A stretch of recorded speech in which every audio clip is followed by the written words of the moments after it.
আসুন আমরা আচরণবিধি মেনে একটি শান্তিপূর্ণ ও উৎসবমুখর নির্বাচন নিশ্চিত করি। শান্তিপূর্ণ সহাবস্থান এবং পারস্পরিক শ্রদ্ধা নিশ্চিত করে ভোটারদের বিশ্বাস ও আস্থা অর্জনই হোক আপনাদের লক্ষ্য। নির্বাচনে দায়িত্ব পালনকারী প্রিয় সহকর্মীবৃন্দ, নির্বাচন কমিশন স্বচ্ছতা, নিরপেক্ষতা এবং দৃঢ়তার সাথে দায়িত্ব পালনে বদ্ধপরিকর। কমিশনের অংশ হিসাবে আপনারা নির্ভয়ে সততা ও নিরপেক্ষতার সাথে দায়িত্ব পালন করবেন। মনে রাখবেন, এ ব্যাপারে কোনো শিথিলতা বা গাফিলতি সহ্য করা হবে না।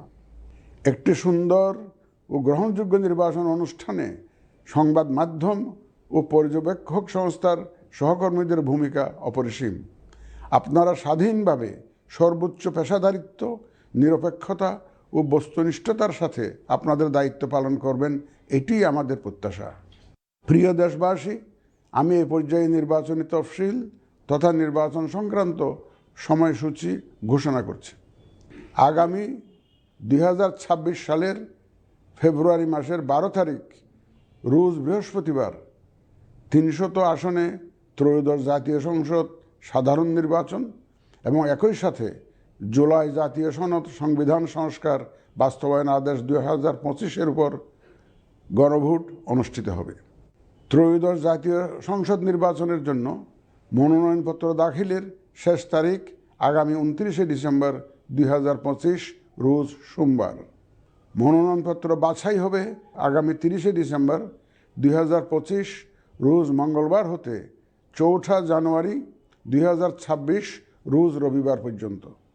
রিটার্নিং অফিসারের আদেশের বিরুদ্ধে কমিশনে আপিল দায়েরের শেষ তারিখ 11 জানুয়ারি 2026 রোজ রবিবার।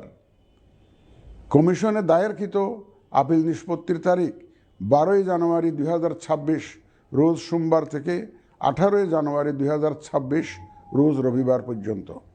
প্রার্থিতা প্রত্যাহারের শেষ তারিখ 20 জানুয়ারি 2026 রোজ মঙ্গলবার।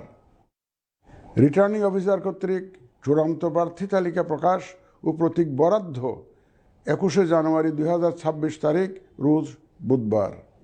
নির্বাচনী প্রচারণা চলবে 22 জানুয়ারি 2026 রোজ বৃহস্পতিবার হতে ভোট গ্রহণ শুরুর 48 ঘন্টা আগ পর্যন্ত তথা আগামী 10 ফেব্রুয়ারি 2026 রোজ মঙ্গলবার সকাল 7:30 পর্যন্ত। ভোট গ্রহণ হবে 2026 সালের ফেব্রুয়ারি মাসের 12 তারিখ রোজ বৃহস্পতিবার। নির্বাচন প্রক্রিয়ায় সকল রাজনৈতিক দল ও প্রতিদ্বন্দ্বী প্রার্থী সহ ভোটারদের আন্তরিক অংশগ্রহণ ও সক্রিয় সহযোগিতা কামনা করছি। সকলের প্রতি আমার আহ্বান, আসন্ন ত্রয়োদশ জাতীয় সংসদ নির্বাচন ও গণভোট সফল করে আমাদের গণতান্ত্রিক অগ্রযাত্রায় ঐতিহাসিক ভূমিকা রাখুন। মহান আল্লাহ আমাদের সহায় হন।